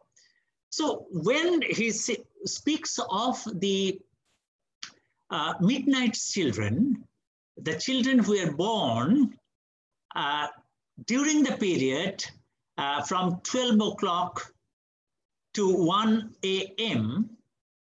at night, you know, they were the midnight children. And the children who were the nearest 12 o'clock had more power than the others. So the moment was important, and the moment, as you know, was 1947, 15th August. And therefore, this moment of Indian independence is intricately connected with the children born during the period. And this is a creation of imagination, absurd kind of a creation. And Salem Sinai, who is the protagonist, who had excellent powers of seeing the future and the past, and who had telepathic kind of relationship power, he assembled all the children of the period, and he actually met them in a conference. He organized a conference, and this kind of a creation of a plot, you know, cannot be done unless you are very much convinced about an alternative kind of plot setting, an alternative kind of narrative style, representational style. So why is it that Salman Rushdie takes up this kind of a narrative strategy, this kind of a narrative technique? Simply because the truth cannot be conveyed through the usual commonsensical narrative style, through which you can drive home a certain point, but that point may not lodge in your head for a long, long time. So it can only through a series of shocks that you can drive home the point permanently into somebody's head, okay, and somebody's mind. So this adoption of a style is very important from that point of view. And, you know, the post-colonial Indian English novel actually is marked by this kind of a technique, which is introduced in a new way, in a fresh way, or rather reinforced in a fresh way by Salman Rushdie. Now, Salman Rushdie, as you know, also speaks of the a time of he's very much critical of the emergency period, 1975, where many kinds of state repressions actually took place. Now, these state repressions come under his purview, and this is the kind of post-colony that he focuses also in his representation in the Midnight's Children. And this kind of partial focus, the entire focus is on the post-colony, but the way post-colony was seen by Akhil Membe comes during the pages, when you read the pages related to 1975, the emergency period, and the subjugation and the torture that went during the period, you can really find that Akhil Membe's concept of the post-colony is very much applicable here. Now, you can draw a parallel line. You can draw this, you can connect this also with the text that you read during in your postgraduate syllabus, which is the Hungry Tide. In Hungry Tide, you will find that there is an episode which is, as you know, the episode actually relates to Morijhapi incident, where the refugees from the Dandakaranya were killed, were fired upon because by the state itself. So the role of the state is very important here. And the novel, a part of the novel, a big portion of the Hungry Tide is also about the space called the Sundarbans, where this carnage actually happened. And this carnage was perpetrated by the state power. You know, the communist regime of the time, before the election, they went to some of the leaders went to the Dandakaranya and promised the refugees there, which lodged there, they were settled, almost settled there, that if we come to power in West Bengal, we will obviously settle the question of the refugee problem about your settlement in West Bengal. And so when they came to power, the communist regime came to power, these refugees made their way to West Bengal. They settled in many places, but mainly in the Morijhapi area, the Sundarban areas. And since it was a reserved area, it was reserved by the forest rules, and therefore nobody can stay here. So on that kind of a pretext, these people were killed like anything. And that is a colonial moment in the post-colonial history, like the emergency that we have seen earlier. So during the post-colonial period, you find the different kinds of the situations that happen, the subjugations that happen in a post-colonial, in the way Akhil Membe actually speaks about. We have enough representation of that in the post-colonial Indian English literature. You will find that kind of situation in many other representations. For example, you know, in the Great Indian Nation, which follows the certain kind of post-magical realism technique, a postmodernist kind of technique, a metafictional kind of a technique, and which also talks about the 1975 emergency, about which Shashi Tharoor is very much critical, and which was published in 1989. There also you will find criticism of the post-colony in a big way, and which is also carried out by other writers and in their books.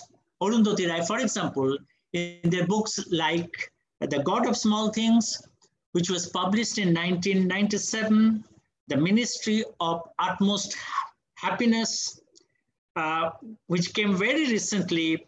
You see, these were taken into, these were represented, the power of the state, the power of the people who are part of the power regime, and which perpetrate oppression of the marginalized sections of the population, and thereby flouting the ethics of the post-colonial movement. So these are very much apparent in Arundhati Roy's fiction as well. You can also find this in, Arundhati Roy talks about in the second book, The Ministry of Utmost Happiness, which was published in 2017. He also speaks of not only of dispossession of the poor farmers, but also of the Godhra train burning and Kashmir insurgency. So all these things actually talk about the kind of relations, the kind of things, the kind of the colonial power, the post-colonial power. The power is supposed to be post-colonial power, but they appear in the garb of post-colonialism. But then the power is basically, it partakes of the colonialism. The colonial oppression is very much there. There is no change from that point of view. Now, you get a host of other texts also, for example, Adiga's text, The White Tiger, and you will find many other representation novels where you can find this trend. But the novels are representations of the social reality, the political reality. Only yesterday, in the Facebook, I came across a post, as you know, which was actually given by one of my friends, which speaks of, and I quote the post, "I have no doubt that my country will be one day free, but I am afraid that brown shapes are going to sit in the chairs, the white shapes will vacate." This is a quotation from Bhagat Singh. In one of his letters, he wrote this. So what did he wrote? He expressed his apprehension about the post-colonial rulers. He says the colonial rulers will go, I'm very much confident about that, but what about the post-colonial rulers, the new ruling regime? So long ago, Bhagat Singh said that, and the post that I'm mentioning right now, referring to right now, that post actually talks about the last 2 days events of the farmers' protest who moved towards Delhi. And I just want you to connect to these events because the representations are not absolute lies, as you know. They have their reality in the actual world. And so the lies are not really lies. They are part of the reality. From that point of view, these novels, these representations actually evoke not only post-colonialism in its excess, but also the dangerous form of the post-colony, which continues even today. So from that point of view, you see that the range of the representations, I referred to G.V. Desani, Salman Rushdie, Shashi Tharoor, Ray, Arundhati Ray, Adiga. You can link all these writers, and all these writers in a way, through falsehood, which is not falsehood, which is representation, imaginary representation, through such kind of, within quotes, falsehood, they are talking about the reality. And this is what I want to mean by the post-colony that I have inserted in my title. So it is not about the post-colonialism that we understand in the normal sense of the term. in its ethical sense, but also in the violation of the ethical aspect of the post-colony that I wanted to emphasize on. So this is a point that I wanted to make. But you see that I also wanted to talk about another aspect of post-colonial Indian English novels, and which is also part of the experimental genre. And in this genre, the person whom I shall focus on is Amitabh Ghosh. Amitabh Ghosh has novels like The Shadow Lines, or The Hungry Tide, or The Sea of Poppies. You see, these novels actually, constitute a different kind of a genre introduced by Amitabh Ghosh. In this particular genre, he focuses on a kind of investigative writing, creative writing, writing about the past which is forgotten, writing about the past which is shrouded in mystery. And in order to bring that kind of a past into focus, you will have to resort to not only the usual kind of representational tactics, but also you should use your imagination. So imagination, along with the historical investigation, the investigation that the historians actually carry out, or the social scientists carry out, the political scientists, or the archaeologists, okay, or the ethnographers, they carry out. This is put into practice in the writing of the novels by Amitabh Ghosh. And this practice is sometimes called fiction, fact plus fiction, a portmanteau word. This is a term used by I've forgotten the author's name. I will tell you later. Brij Viblal coined the term fact plus fiction, a portmanteau word, simply because the facts are negligible. And therefore, you will have to resort to imagination. And therefore, what you write is a mixture of fact and fiction. So,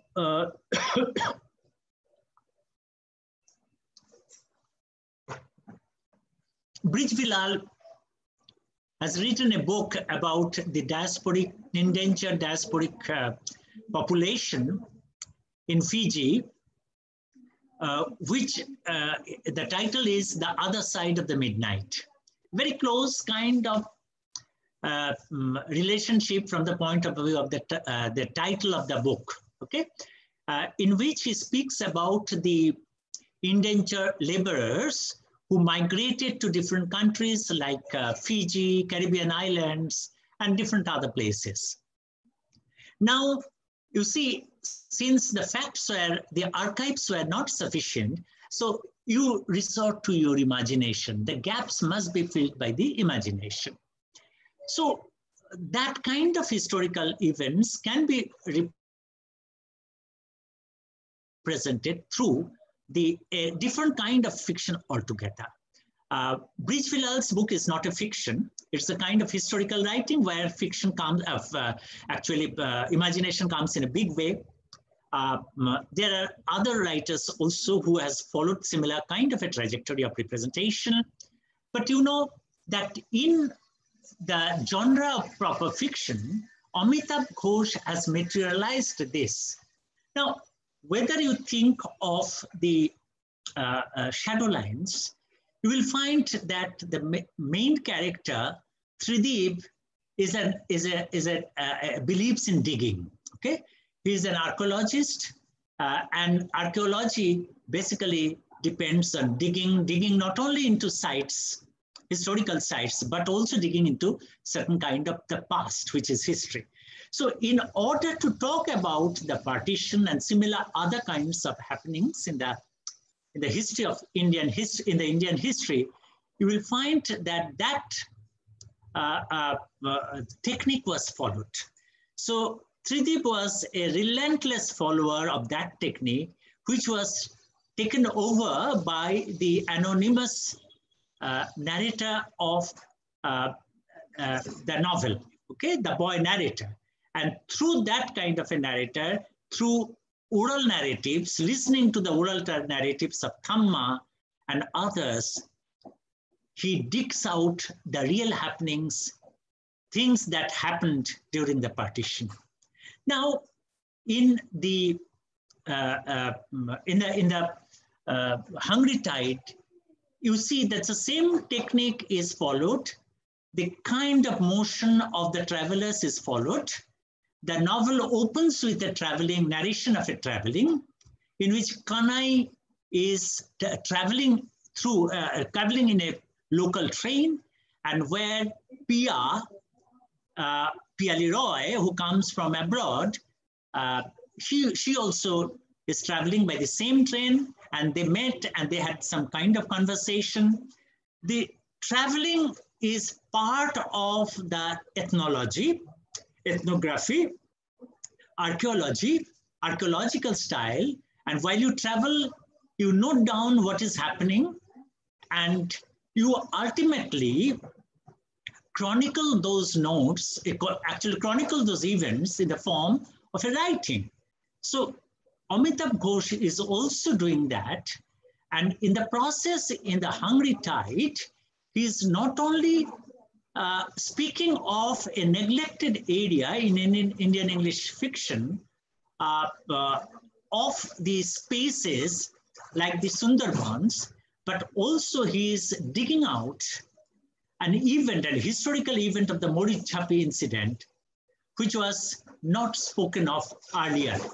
So from that point of view, it is the Hungry Tide as a novel is the result of a different kind of technique in which oral narrative, in which the local history is conjured, is evoked, and which comes into the forefront. So local history, in order to bring out the local history, you must take help of the oral narratives of the local people. So through those narratives, he not only conjures, not only evokes the unstable space that is Sundarbans, the lives of the unstable people who live in the Sundarbans, but also parts of the history that is very much there in the past of the place. But that history is never actually evoked. And that is why Amitabh Ghosh brings out that kind of history through a different kind of a style, which is also part of the experimentation in the genre, but which is a different kind of experimentation, which is very, very real, which is very, very objective. And this kind of objective is also brought out in all his novels. For example, The Sea of Poppies, where the indentured labor movement, which is not talked about, not much talked about in literature, not even in history, the subjugation of that history, the subjugation of that history by the mainstream history is also brought about by the that particular book, The Sea of Poppies. So you see, the entire, we cannot discuss the post-colonial kind of history of the novel, Indian English novel, in a short spell like this, but I wanted to isolate these two important strain of the experimentation in Indian English novel, and how amnesia is overcome by anamnesia, which means recalling of the memory, which is very important, which is a very important post-colonial tool, okay, of representation. So amnesia, which is imposed by the colonial rulers, the amnesia which is imposed by the post-colonial rulers in the post-colony, all these amnesia, details of the amnesia are recalled by the authors, the new authors, the post-colonial authors, who took help of anamnesia, which means bringing back to memory, okay, recalling to memory. And this recalling is a very important strain in the experimental genres of Indian English novel. I will not go to other literary works in this field. This is what I wanted to say today. And thank you very much for your patience. Thank you very much. I think I have spoken for about an hour or so. I'm not very sure. Thank you so much. It has been a pleasure listening to you after so many years, personally for me, after the university days. And I think everybody, all of our students are privileged to hear you today, very, very enriched and enlightened. And thank you for that exhaustive overview that you gave. So we have one question from our colleague Shujoy. He asks that, sir, could you please elaborate on the pros and cons between Salman Rushdie's Midnight Children and Shashi Tharoor's The Great Indian Novel in respect of the treatment of mixture of myth and realism, as you have pointed out? Was there any difference between the two? Of course, one point that you can think immediately is that, you know, that Shashi Tharoor's novel is totally dependent on the myth, okay? Right from the beginning, a unified kind of a myth, okay? But in Rushdie's novel, you will find fragments of myth taken from here and there, and what he applies basically is the norms of the myth.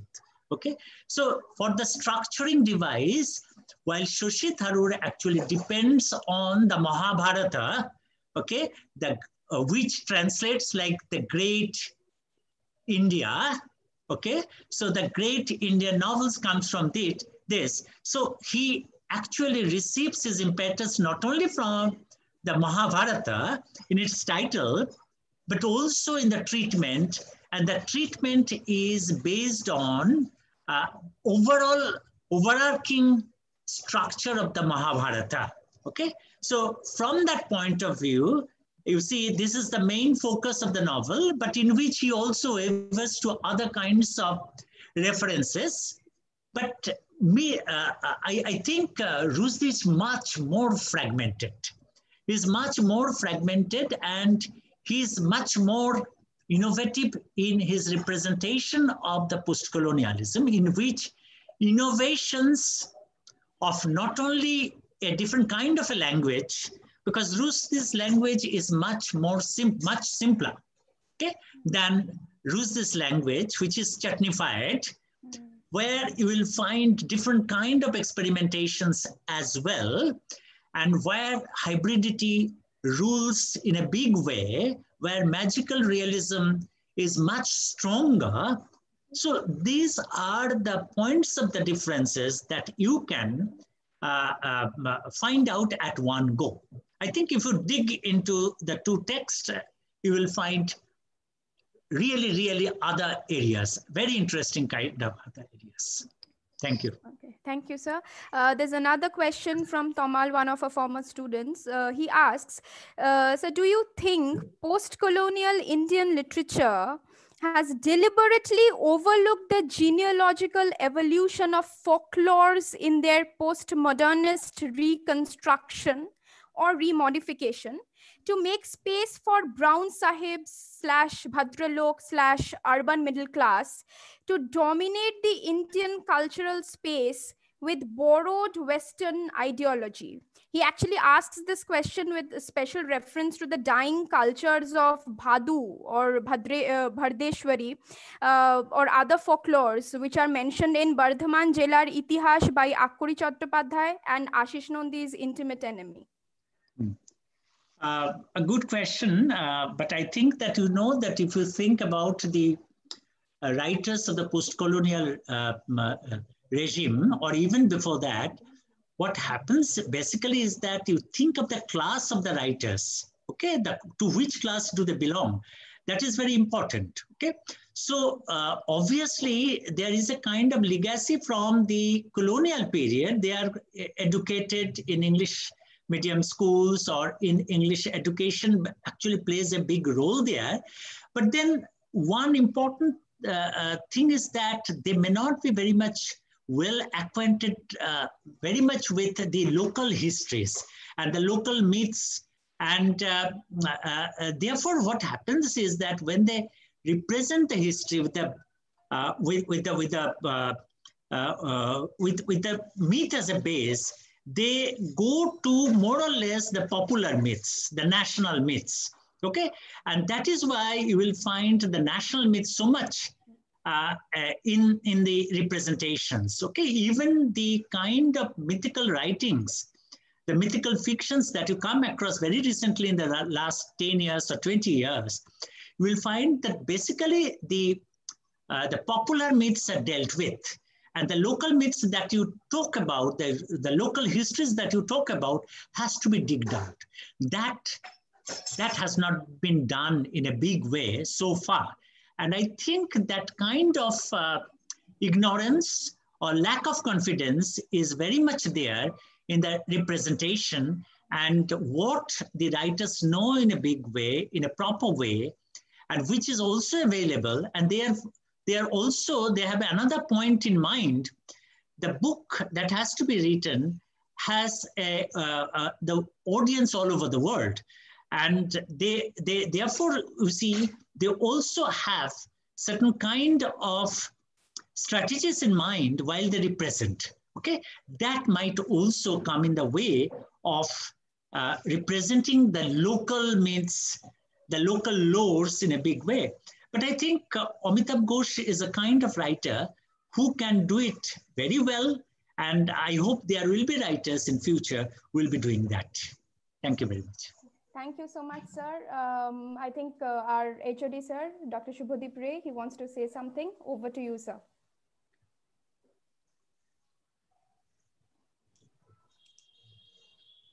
Thank you, sir, for your exposition of post-colonialism, post-colony, and Indian English novel. And I think it has been an excellent experience because there has been a continuation between the previous lecture and sir's lecture. Thank you, sir. Sir has exposed particularly what I found interesting and very relevant to our time, that is the crude realities of the neo-colonial rule that we are facing every day. Thank you, sir. Now I request the convener, Madam, Dr. Troy Sinha, to please deliver the vote of thanks.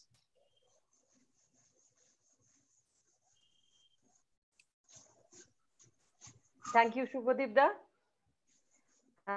First of all, I want to thank the speakers.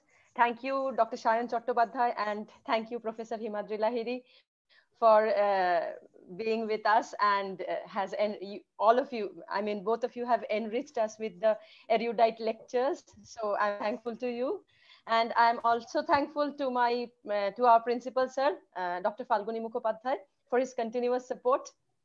And I would like to thank Dr. Gautam Mukherjee, convener NAC committee, Dr. Chandrachud Das, coordinator IQAC, Professor Srimanto Sarkar.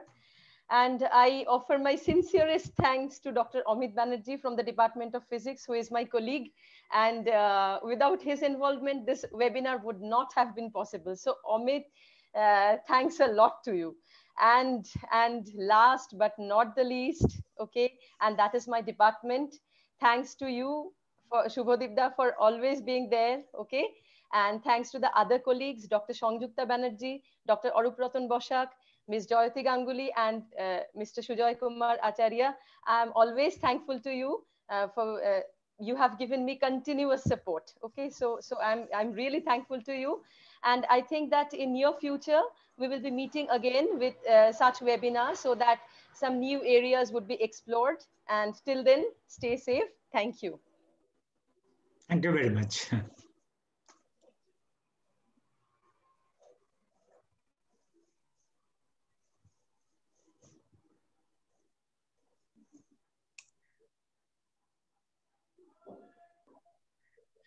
I request everybody to please leave one by one.